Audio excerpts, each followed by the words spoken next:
The galaxy was full of life.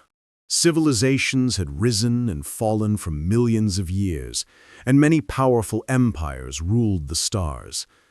When the humans arrived at the great station of the Galactic Council, almost nobody took them seriously.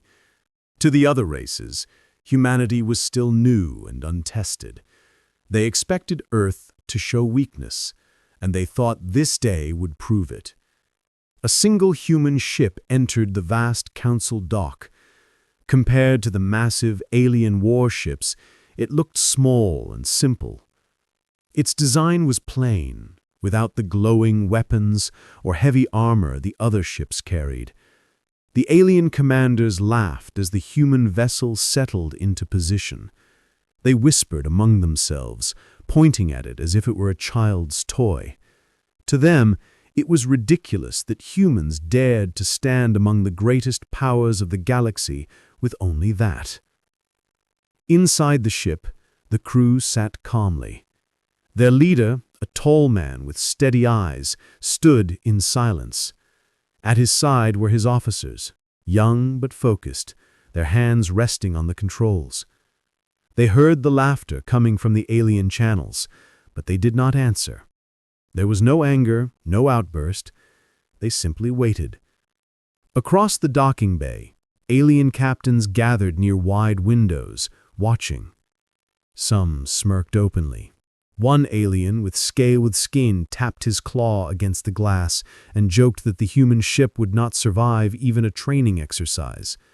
Another, tall and sharp-faced, said it looked more like a cargo hauler than a warship.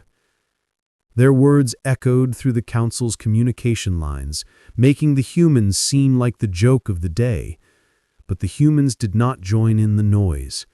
They stayed quiet, every movement calm and careful. The man leading them finally said in a low voice to his crew, "Let them talk." His tone was steady, not proud or angry, but certain. His officers nodded. None of them doubted why they were there. None of them questioned what their ship could do. Outside, the great station hummed with energy. Thousands of lights blinked across its surface, while alien ships larger than cities floated in formation. The humans' vessel seemed almost invisible next to them, a speck of metal against giants. Still, it held its place with perfect control. The galaxy thought it was about to see weakness. The humans knew the truth would be very different. In that silence, waiting among the jeers and laughter, the first step of their story had begun. The council chamber was bright and filled with voices. The aliens sat in rows that stretched high into the air, their strange bodies glowing under the soft light of the great hall. Many different species had gathered. Some had scaled skin, some had smooth silver shells, and some had faces hidden by shadows. They had all come to see the humans, but not with respect. Most had come to laugh. A great projection floated above the floor, showing the human ship as it hovered quietly in orbit. Compared to the ships of the council races, it looked small and plain. Its sharp but simple lines gave no sign of power. The aliens chuckled at the sight, and their voices carried through the chamber. One of the loudest was a commander from the Vicari. His tall frame shimmered with blue light as he spoke. He declared that the human ship looked weaker than a scout craft and claimed that even one of his smallest cruisers could destroy it in a second.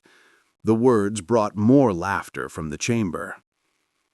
Another voice rose, this time from a Thalorian envoy. With long arms and a face that shifted like liquid, he leaned forward and asked why Earth would send such a pitiful craft to stand among the empires. He compared it to an old transport ship, the kind used only for carrying food. Others clapped their hands or tapped their claws, enjoying the insult. Still, the humans did not answer. The leader of the human crew sat with steady eyes, showing no anger. His officers stayed calm as well. They heard every word, but they spoke to no one. Their silence only made the aliens laugh louder. In a corner of the chamber, even the neutral Zyran observers allowed a chuckle. They were not known to take sides, yet they too joined in the mocking. They whispered among themselves, agreeing that Earth had made a mistake by coming here at all. To them, humanity's place was far below the great powers of the galaxy. But the human leader leaned closer to his officer and spoke in a quiet voice, a voice that did not shake. He told her, "Let them laugh. Soon they will see." She nodded slowly, her eyes fixed on the glowing projection of their ship. The others around her understood the same. Their calm did not come from pride. It came from certainty. The chamber was full of laughter, yet beneath that sound, something heavier waited. The moment of truth was drawing near, and the humans knew it. The voices of the council grew louder as the challenge was made.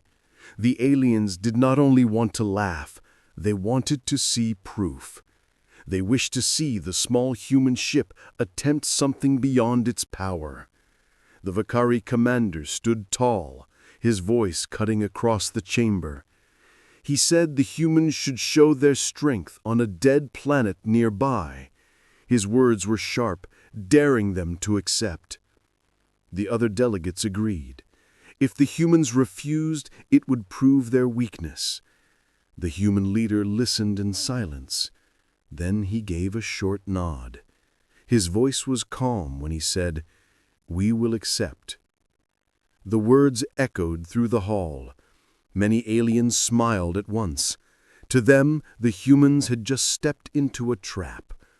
Far away, a barren planet turned slowly under the red glow of its dying star. The surface was dry, broken, and lifeless. It was used by the Council as a place to test weapons. Craters marked its skin, and rivers of dust spread across its wide plains. This was the stage the aliens had chosen. The human ship moved into position above the empty world. Its plain body reflected the faint light of the star.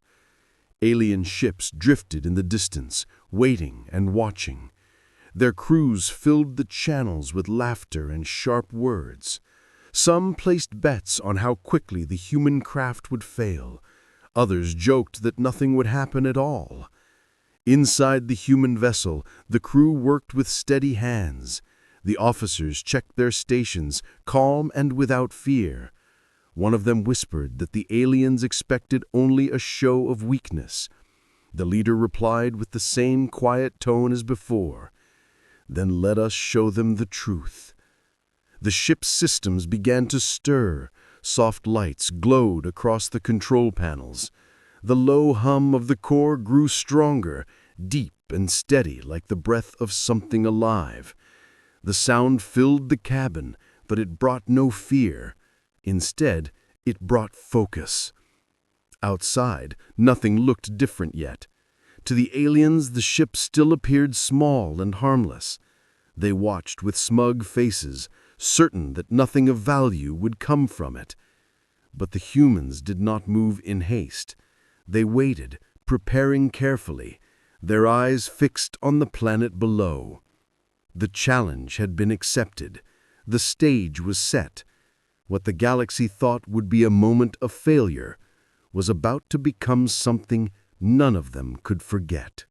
The moment came when the human ship released its power. At first, nothing seemed unusual. The vessel stayed still above the barren world, its plain shape quiet against the dark sky. Then a beam of energy, thin and sharp, burst from its side. It was not bright like the weapons the aliens used. It did not roar with color or sound. It looked simple, almost gentle, as it reached down toward the planet. The aliens laughed again. To them, it looked weak. A few even turned away, thinking the humans had failed. But in seconds, the surface of the planet began to change. The ground shook.